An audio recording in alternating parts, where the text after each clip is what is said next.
Tuesday morning. Hello and welcome to Today in the News on Vanguard Life. I am Precious Chukudi. We are the front pages of the paper, starting off with Vanguard this morning. Vanguard is leading with insecurity will secure Nigeria, NSA assures. The writer says work as a team and deliver. Tinubu charges the security chiefs. Security chiefs won't fail Nigerians, and that's coming from Ribado. Notes crime rates already going down. We can see a photo story showing the president meets security chiefs. 10th National Assembly, tension over principal officers as lawmaker resumed today. Open defecation. Nigeria needs a 3.9 million toilets annually, and that's coming from UNICEF. 53 years after civil war, Southeast needs new direction. IGBO leaders of thought, that's what they're saying. On page 6, 9 rescued, 11 trapped as four-story hotel building collapsed in Abuja. Bread producers serve notice of imminent hike in price. Stories above. Banks borrowing from CBN intensifies, rises 140% to 10.35 trillion naira. NBA to sue federal government over vehicles proof of ownership fee. Negotiate with bandits, ex-governor Yerima urges Tinubu. Highest scorer debacle, Jam Misoma trades word over result. Presidential tribunal, INEC not ready to defend its case, says LP lawyer. Let's take a look at the Guardian newspaper. The Guardian is leading with economy awaits Tinubu's fiscal direction as uncertainty trails FX liberalization. The writer says commercial banks stop treating a BTPTA others invisible request. You can read that on page 8. No consensus on principal officers election as the Senate resumes. You can see that on page 6. Police warn against use of orderlies as servants. PEPC admits EU reports. CNPP backs observer mission as TMC knocks FG and INEC. And of course, The Guardian at 40, The Guardian pursuit of impactful journalism remains evergreen. And you can also read the publisher's message in The Guardian. All right, let's take a look at the Punch newspaper. The Punch is leading with retired generals set agenda as Tinubu meets service chiefs. The writer says criminal activities going down.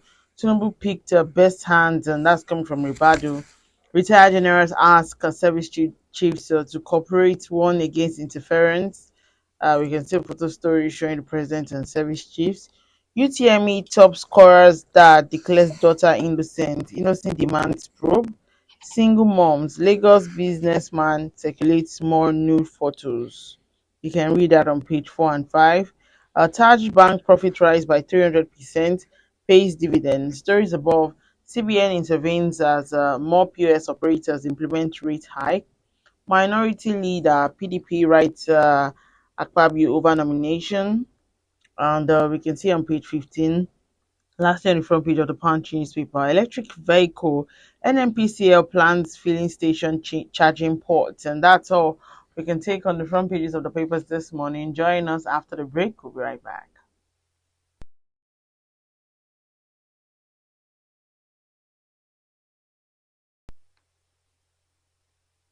All right, welcome back. If you're just joining, still today in the news on Vanguard Life, I am Precious Chukudi.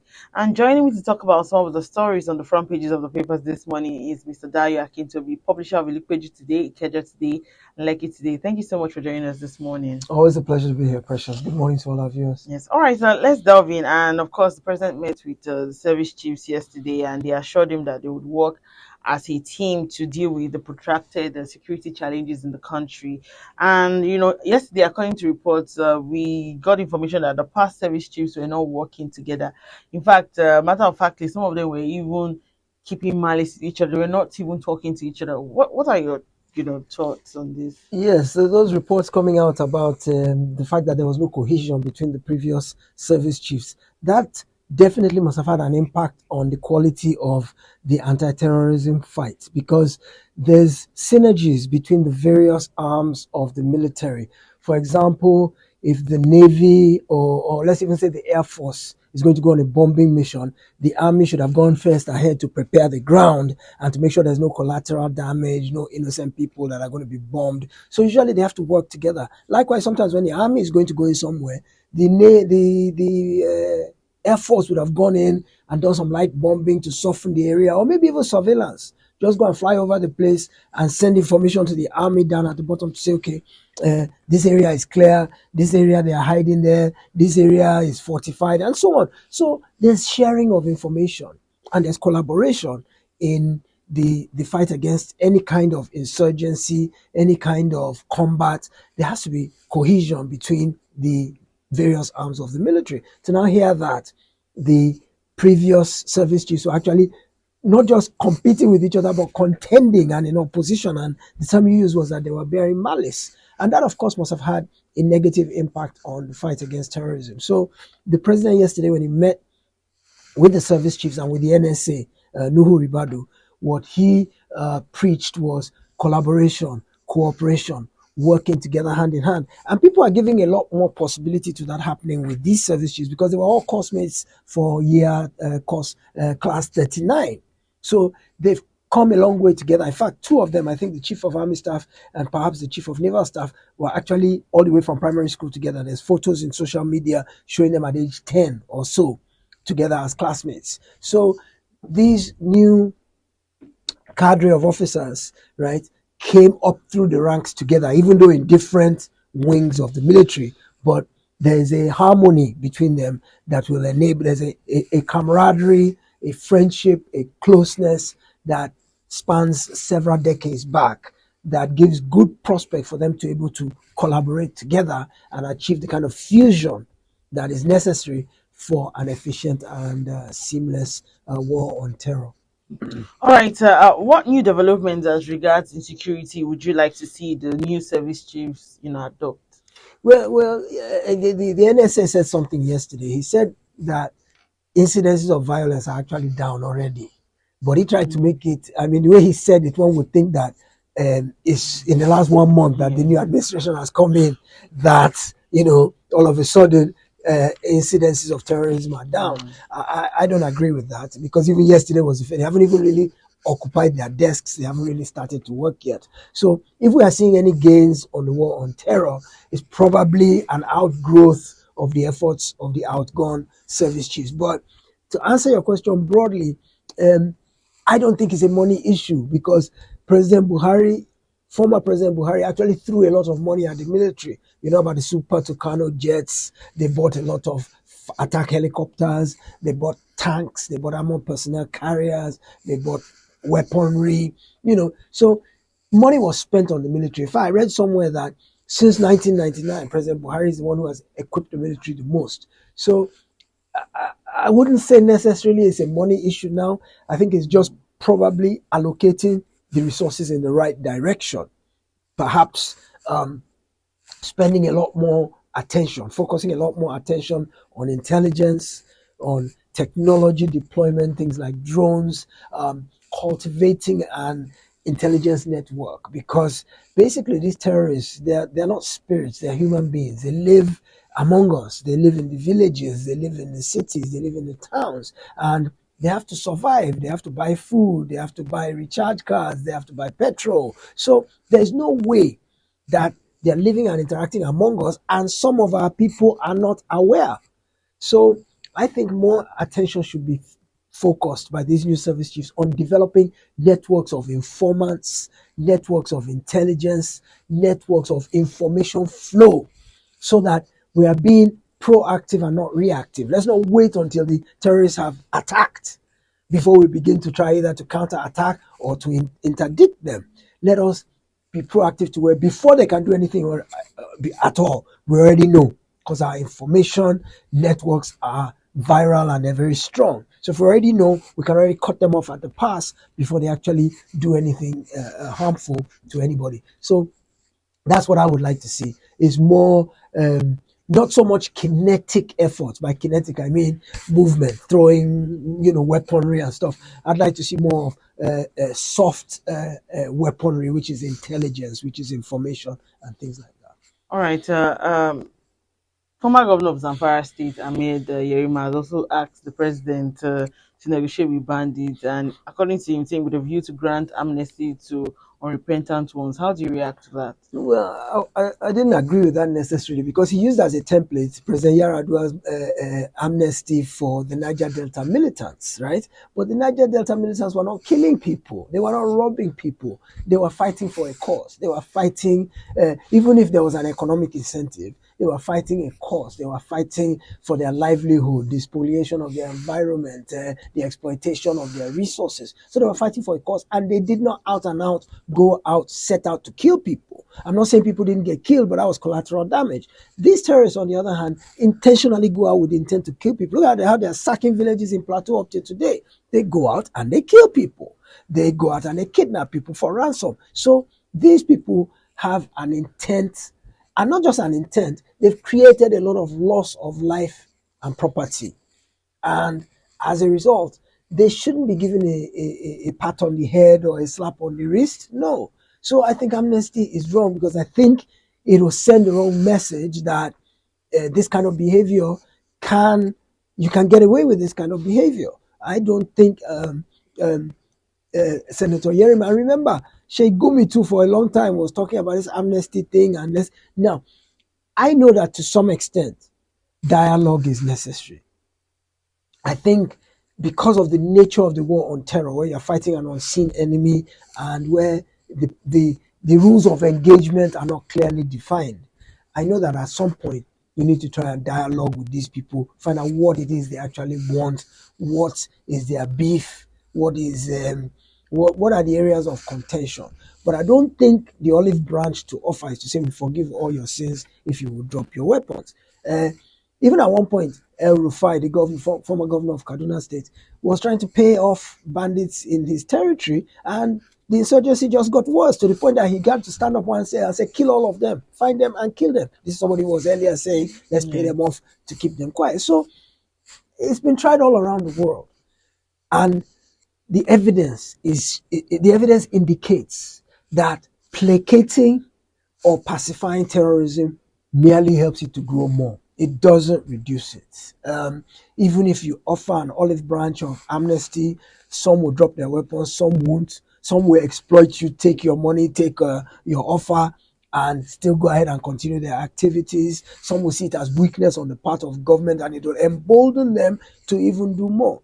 So I don't agree with former Zamfara State Governor when he's saying amnesty. I think too much havoc has been wreaked by terrorists across this country to this point, to where we can't mollycoddle them.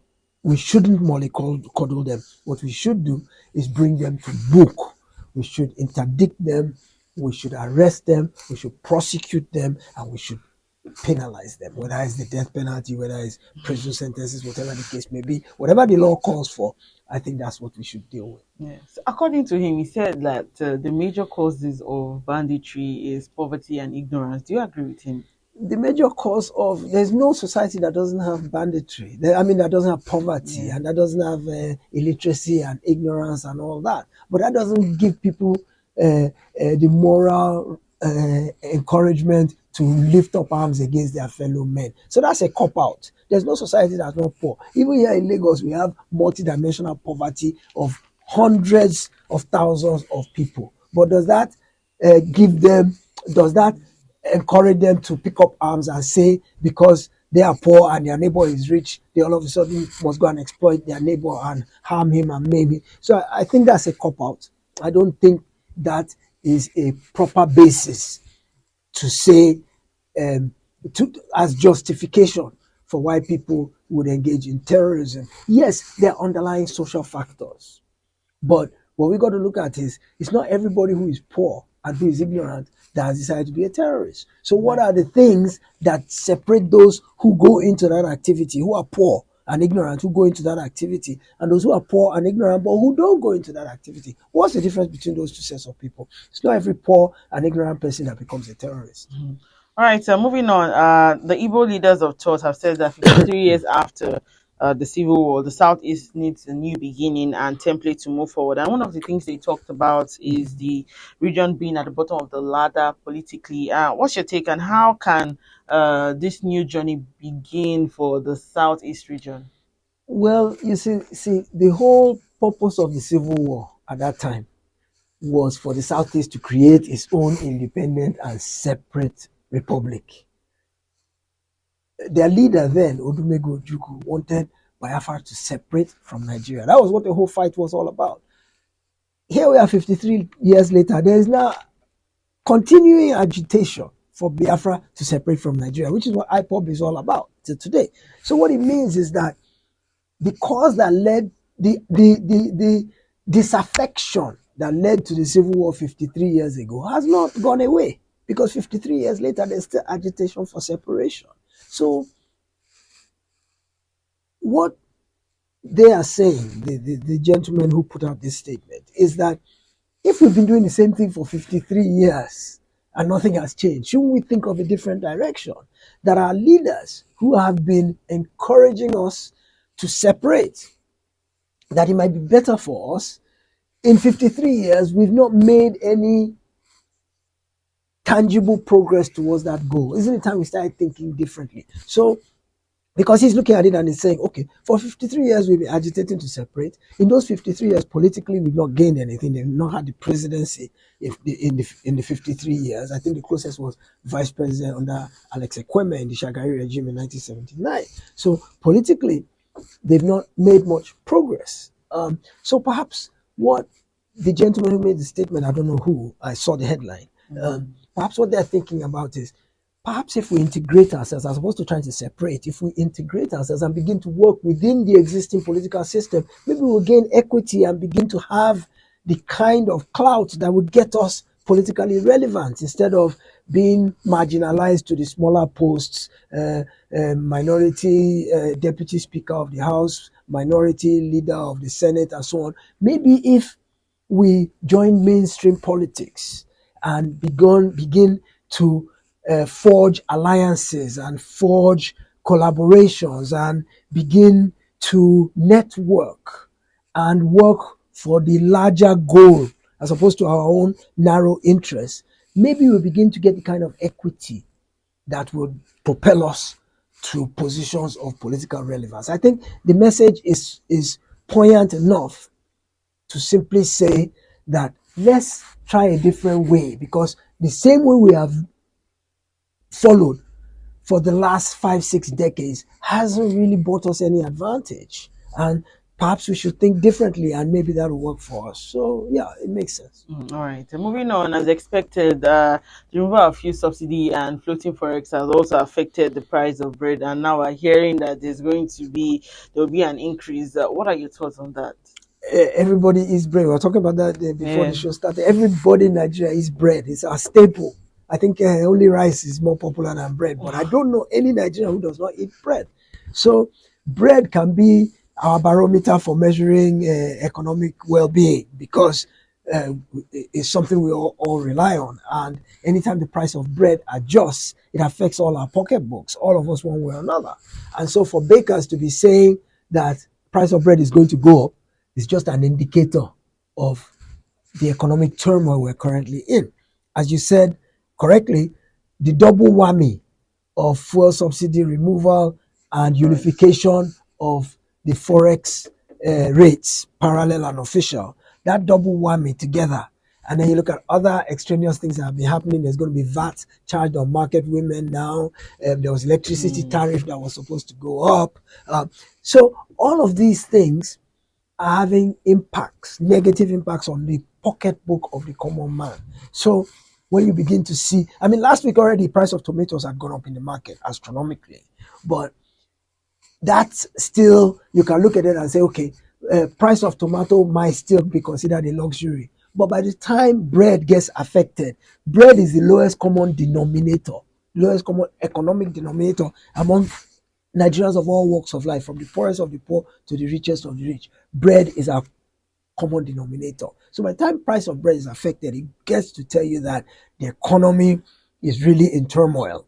And we're in a state of flux to where prices, we already saw hikes in prices of petrol. Now food items are beginning to go up, various other things, electricity, energy, the way you generate energy. all of that is starting to go up. And the downside to all of this is that salaries are stagnant. So it's still the same 30,000 minimum wage that what you are using to buy a 500 naira loaf of bread. Is that still same 30,000 naira minimum wage you're now going to use to pay 700 naira for that loaf of bread? So you have a deficit.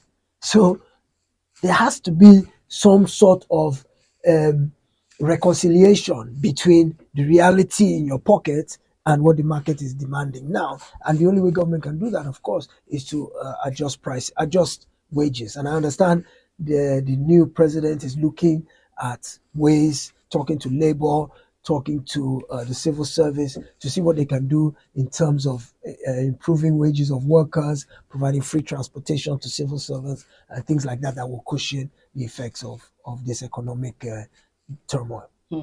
Countries like Sudan, Tunisia, Egypt, and also Burkina Faso have one time protested against, the increase in bread prices, and it's been over 30 days now that we are yet to see like a clear-cut plan in terms of palliatives. What do you think about it? Well, when the president announced the issue of subsidy removal at his inaugural speech, he said that he would put in place economic policies that will cushion the effect of that removal. Well, 30 days later, we haven't seen, all we've seen so far is removal, increase. We've not seen a clear tax. We've not seen a clear economic direction. He hasn't appointed an economic team. So it doesn't seem at this point yet that the issue of either palliatives or cushioning measures are either on the table or being considered or being put in place to be implemented. So it looks as if the initial outreach is simply to cut.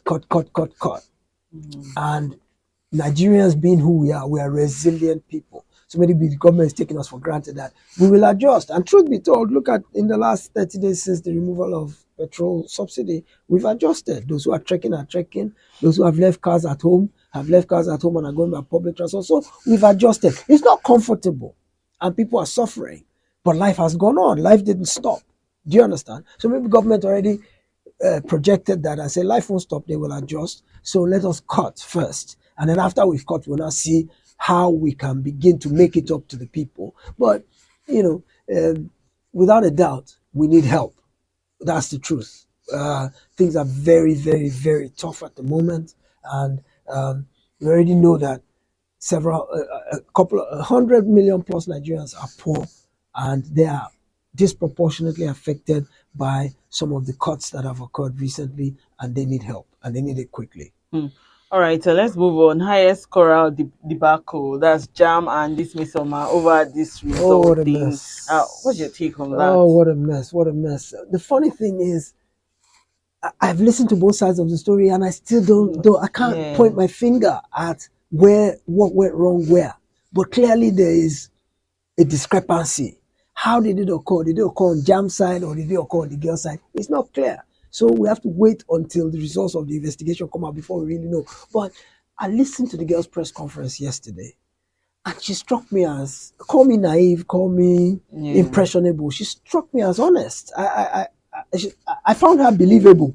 Yeah. Do you think the agency could have actually waited before they came out? And because now, as of this morning, I heard that she's been barred from writing the exam for 3 years. Yeah. And all this is just coming after, and they've not done any investigation properly. Well, you see, the thing is, Jambis has to be worried about its credibility, because if all of a sudden its processes begin to get suspect, nobody has any faith in them anymore.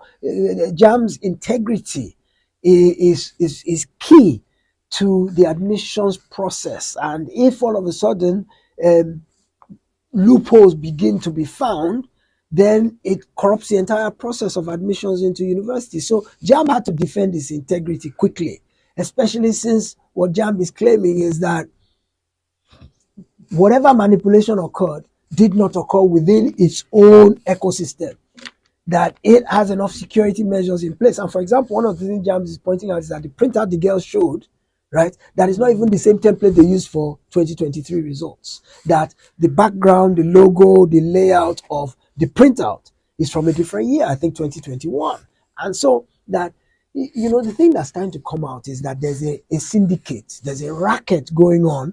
In fact, I read about a website that you can go to and inflate your results and pay a certain amount and they will inflate your results. Yeah. That may be happening with the connivance of some JAM employees, but I don't think it is official JAM policy or that it is being done openly in JAM. So there are probably some corrupt elements in JAM, right? Perhaps not known to the administration of JAM, but who are probably low-level workers who are collaborating with some entrepreneurs outside who have tech knowledge, who have set up a website somewhere, and they just find willing people. They just advertise on the internet, and they find willing people. You pay a certain amount of money. The people, the insiders, will probably. I know that exists because when I was writing JAM too, Yes. Most times you see some people who, when you just go online and you're like trying to search for something on JAM, you see that those people also have like their links to there where they'll tell you that if you want to inflate your results, you can contact get us it and done. then pay a certain amount of money.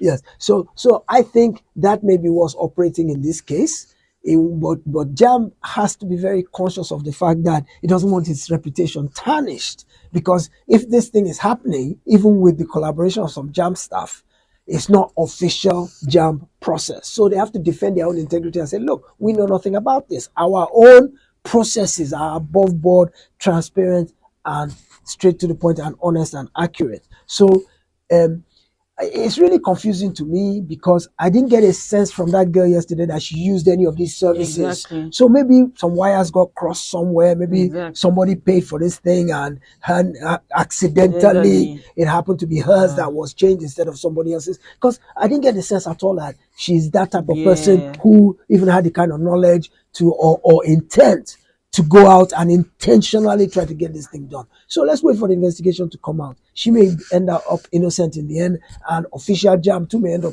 innocent in the end. It could be some middlemen who caused this problem. But either way, my thing is, if the girl is found to be culpable, she should be prosecuted. If JAM is found to be, official JAM is found to be culpable, heads should roll and punishment. In other words, whoever did this should pay a price, because it risks the integrity of the entire university admission process, both for those who have gone through it in the past and those who will be coming in the future. We can't allow that to happen. All right, so let's take a look at Mr. and Mrs. before we go. Mrs. is speaking this month. She says, my parents magnanimously refused to collect bride price from you. That means I'm priceless. And then Mr. replies, says, is that why you are insisting on getting a handbag of $500,000 naira? Is the bag not becoming priceless too? Okay, Mrs. wants to go around the back of her father to go and now collect what should have been her parents' entitlement back in the day. It's all good. Nice. All right, thank you so much, Mr. Daya Akintobi, publisher of Liquidity Today, Keja Today, and Lekki Today. Thank you for sharing your thoughts with us this morning. My pleasure, always. Also, remember that you can equally like, share, and subscribe on all our social media platforms showing on your screen. To find out up-to-date stories, go to our website, www.vanguardindia.com, to find out more. I am Precious Chukudi, and thank you for watching.